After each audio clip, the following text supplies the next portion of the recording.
Welcome back. As always, I am Logan with Eccentric Metalworks. Today, we're going to be taking some aluminum discs and turning them into little dishes like this. And these will eventually have a handle attached to them, riveted to them, to make little stirring ladles. So, a little backstory. As you saw in the last video, we had this buck on there, and it was making nice copper ladles, nice little copper bowls. And so I got these aluminum. They are 50-52. They are 40 thou wall thickness. And yeah, it didn't like it. As you can see, my first attempt was not successful. It tore around the edges, and the finish is very orange peel. You can see the finish there. This is 50-52. Turns out it's not the correct aluminum that you want to use for metal spinning. It's not ductile enough. It's more of a structural cladding. So yeah, it didn't like being formed, especially across such a large angle. It was all right until you reached about here, and then the angle relative to the workpiece was too cockeyed, and it just tore. That was annealed. This one I had annealed this one. Then I tried an unannealed. This one is unannealed. You can see it's a little better. The surface finish is much nicer. However, again, due to it not being very ductile, it didn't like being stretched that far, and this one actually got so thin that it ripped. See there. I did get better, although I wasn't able to lay the material down. I was only able to really stretch it, and like I said, it didn't like that. Here on the edge, you can see it's just paper thin. It really didn't like that. It tore just on parting it off. So from there, I decided to do something with much less angle on it, which is why I went with this here. It's just a different type of ladle is what it'll end up being. The angle perpendicular to here is only about 45 degrees as opposed to like an 89 or an 88 degree with the bowl. So I'll show you what I've learned with the aluminum. So you can see smaller mold, different form, also a different live center. The other one was very small. This one is much larger because you don't have to, we're not forming anything in the center, so it's better to have more stiffness and holding power as far out as you can before you start forming. Keeps it from ringing or vibrating. Another thing I learned was that ATF is not a good lubricant for aluminum. The ATF basically wore away super quick, and the contact between the steel tool and the aluminum caused the aluminum to stick to the tool and essentially gall a big crusty ring around there as it's spinning. Galling is not what you want. So again, I did a little research and found that soap is actually a good substitute for a spinning lubricant. And yeah, I'll show you how to apply that. And yeah, let's get going. I'll see if I can do this without smacking the camera around here. So again, part goes in, this goes loose. I've changed my camera angle. I might change it again here so that you can see more of the action. It's all about the action.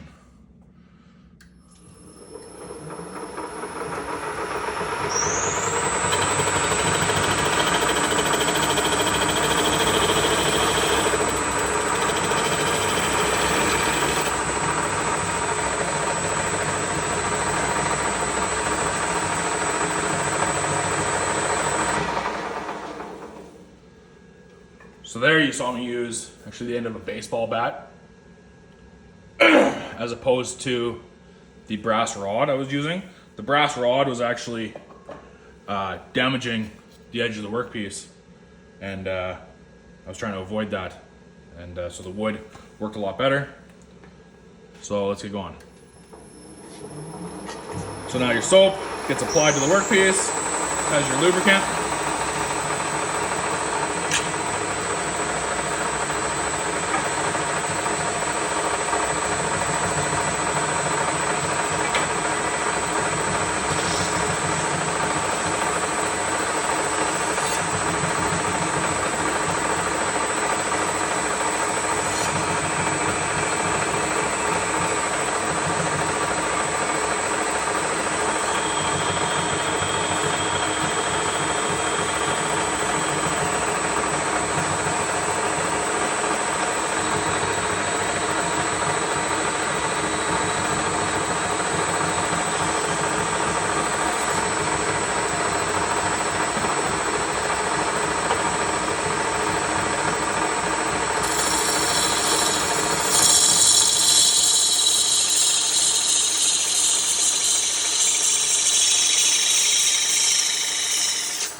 So there you can see I pushed it over, formed it over. I mean, it's still sticky with the soap, so that's a good thing. The soap works much better than the ATF. And then I brought in my parting tool. I parted off this ring, cleaned up the edge right here.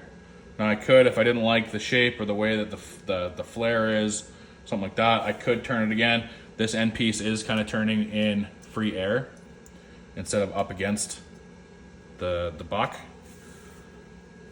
But yeah. So now for polishing, I did find that because after the fact I do want to polish these pieces with a polishing wheel on a bench polisher, the red Scotch-Brite has an equivalent grit of, I believe it's 300 to 400, which is a little too coarse. It took a little too much polishing. So I managed to find, this is the gray. This is 7448, I believe.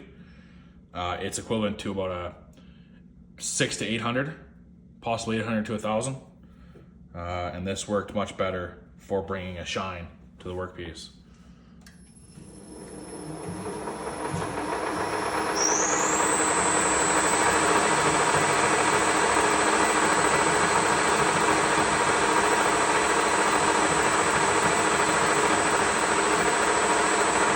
And then just your 280 or 180 emery to deburr the edge.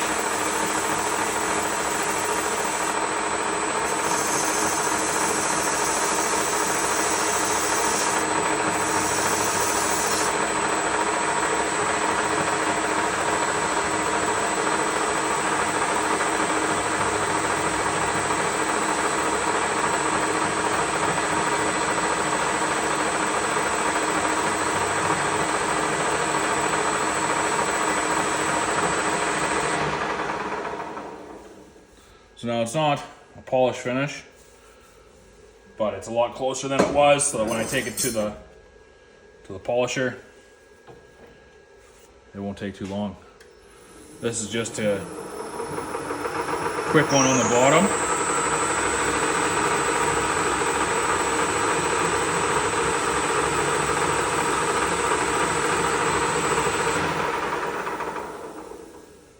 So now the bottom, as opposed to being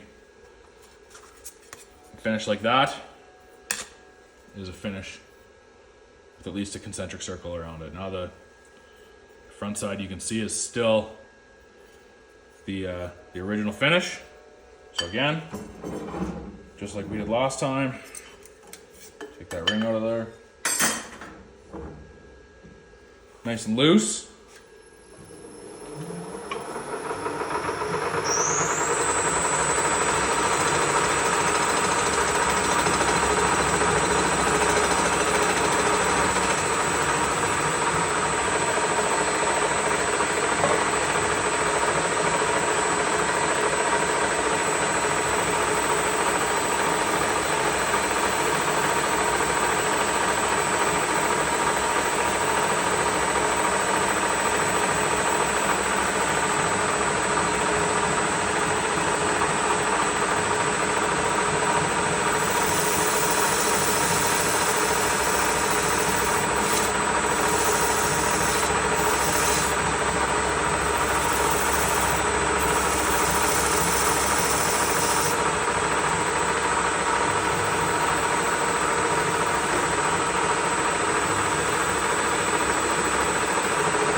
And there you have it.